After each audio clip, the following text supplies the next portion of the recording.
Good morning. I'm Denise Dryden talking to you today on Mother's Day, May 8th. And I've been doing these videos for about 5.5, almost 6 years now. And I haven't really done a deep dive into motherhood, mothering, caring for children, any of that. So it seems like it's the right time to do this since we're really coming to truths about who we are, what our roles are, and what we can do. So today we want to celebrate the role, the gift of the mother. And we all know that we choose to be mothers when we step into this role. We prepare kids, we raise them, we train them into who they are. We agree to be the one that our children are going to push against, and blame and love and trust and respect and disrespect and replicate and hate and judge. So we've signed up for this role to be the one who says, I'm going to hold a constant or an inconstant depending on what you need from me so that you can learn your lessons. So when we tie motherhood in with Chiron is the the wounded healer, the healing one, who has the ability to take something that happened in our childhood, something that we took on and started to carry with us, an experience we had, and it comes from our family system. So whether it is directly about our mother, directly about our father, or it's about the environment, or it's about the choices that they made, or it's about the resources, or it's about the influences, the religion, the conditionings, this wound is what we hold on to. And when we're mothers, we get to watch this wound begin. And we get to watch, what are we going to do with this? Some of us as mothers step in and try to help. Some of us as mothers don't know what to do. Some of us don't even know that it's happening. And we get to hear about it in stories, 10, 20, 30 years later, right? Because we don't always know the role that childhood plays. So the patterning that happens in Chiron is that we can, and I've done this through the elements discussion about 3 weeks ago, which is we can go into oppression, we can go into betrayal, we can go into rejection or abandonment. These are the stories that we hold that teach us who we are and what our gifts are, and they happen at the time when we are most present with our mother. It's an interesting story, right? So the culture, our culture takes this, how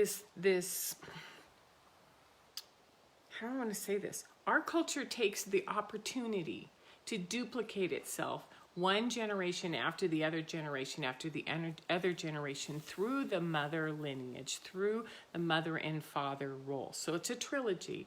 It's the child, it's the mother, and the father. And these three play a significant role. Today we're going to focus on what the role of the mother is, right?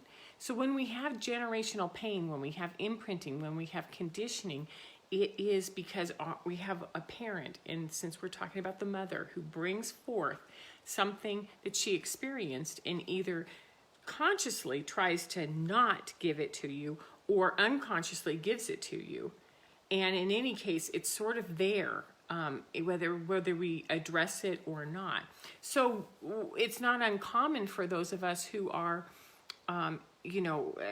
coming into this age of Aquarius. I'm in my 60s. I'm working with mothers and fathers who are in their 40s and 50s and even mid-30s who are breaking this lineage conditioning, this generational pain. They're kind of like the markers. They come into the generational line and they stop it and they say, it's not passing on. I'm not going to do this to my child.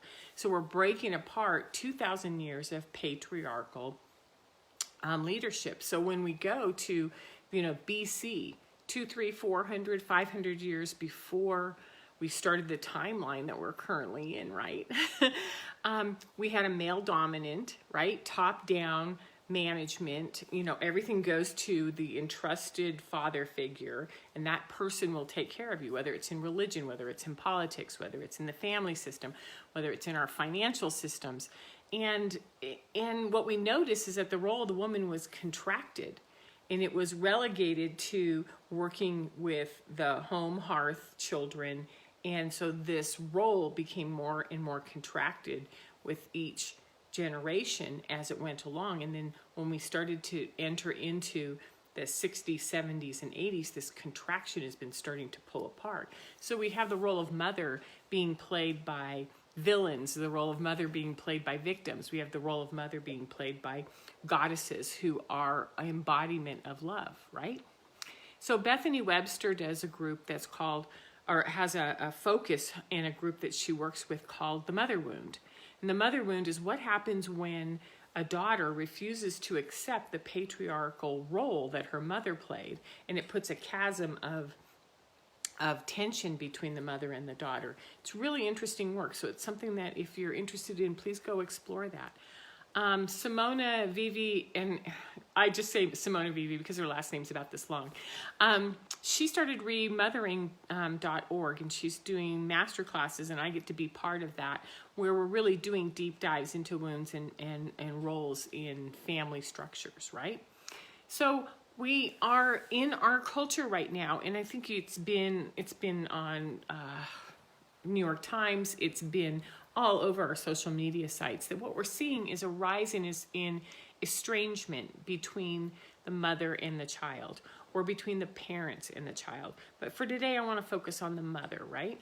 So it's when there's an alienated, separated feeling or affection is stopped in a family system or in a relationship. It's like, I had really strong feelings. I liked you. I adored you. I had a relationship with you. It doesn't even have to be liked and adored, right?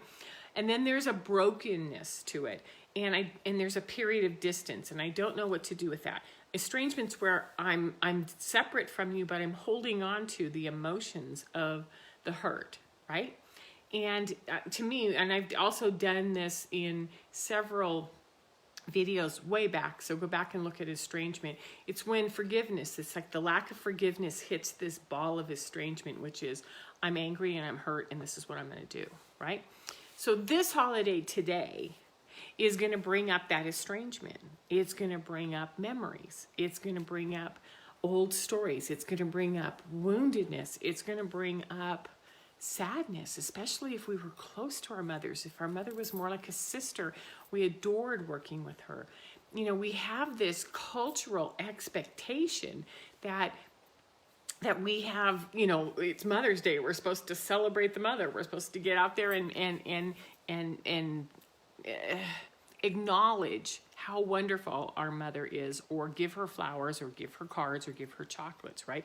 Which was created in 2014 under the Wilson administration by Anna Jarvis, and it was backed by John Wanamaker. You know, like, hey, this is a great idea. Let's sell some product on Mother's Day, right? So here we are, over 100 years later, replicating the cultural celebration of Mother's Day. And some of us are estranged, and some of us are grieving because we've lost our mothers, or some of us are celebrating the role with our children where we actually get to be a part of their life. We also have women all over this world who have chosen not to have children, and Mother's Day is kind of like, I can honor my mother, but I'm not doing it. It's not a two-way job here. Or those who cannot have children, right? Those who have been wanting to be a mother and been unable to throughout the decades. So, you know, this is where I'm going to go into the tips, and the tips are really different than what I thought they were. I was going into my head and thinking history and plans and let's do all that, and then this came up. So whether it's, you know, the loss of love, there's death, there's loneliness, whether there's estrangement, whether there's anger, the tips I'm going to give you, there's 5 of them. So the first one is that this is a day of deep compassion, absolute deep compassion, because this is where we access our experiences, our feelings, and we give them the love and compassion that they need, right? And we give this to our mom, whether she did what she did that was good, whether she did what she did that was wrong. This is where we give the compassion to our children, because I've got a top fan who just said, you know, it's because we can be estranged from our daughters. Yeah. So this is where we give compassion to that estrangement, and we hope that their journey brings them back to us, and we hope that there's something that we can do that will free that estrangement bond, right? And we give ourselves compassion, because this is hard, especially women who right now who have mothers to take care of and children to take care of, and we're in the middle of honoring both, right? So that's the first one, is it's a deep day of compassion. Number 2, reach out to your friends.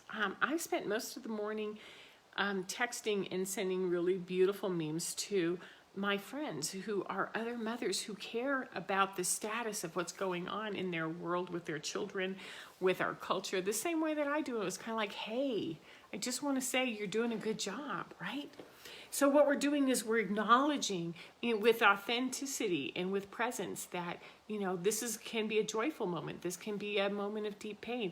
This is where I contact you and say, I know that this is a day for you. So I'm just sending you some love and letting you know I'm here, right? Number 3, every single human on our planet has a mother, and they have a story around this, right? So male or female, doesn't matter. What we have is a different energy around this Mother's Day scenario, because we all have our own unique experiences. So this is a time to be gentle, to support one another. It's a day where we don't know how another person is feeling. So we have to share this with awareness and kindness and joy. Like, hey, it's okay to be happy today, even if your mother has passed and this is your first year without your mother, even if this is your second year of not being able to talk to your children. We don't know what's going on with somebody. So we know that everyone has a mother story, right? Number 4, a beautiful friend of mine texted back, we all hold the keys to healing the mother wound.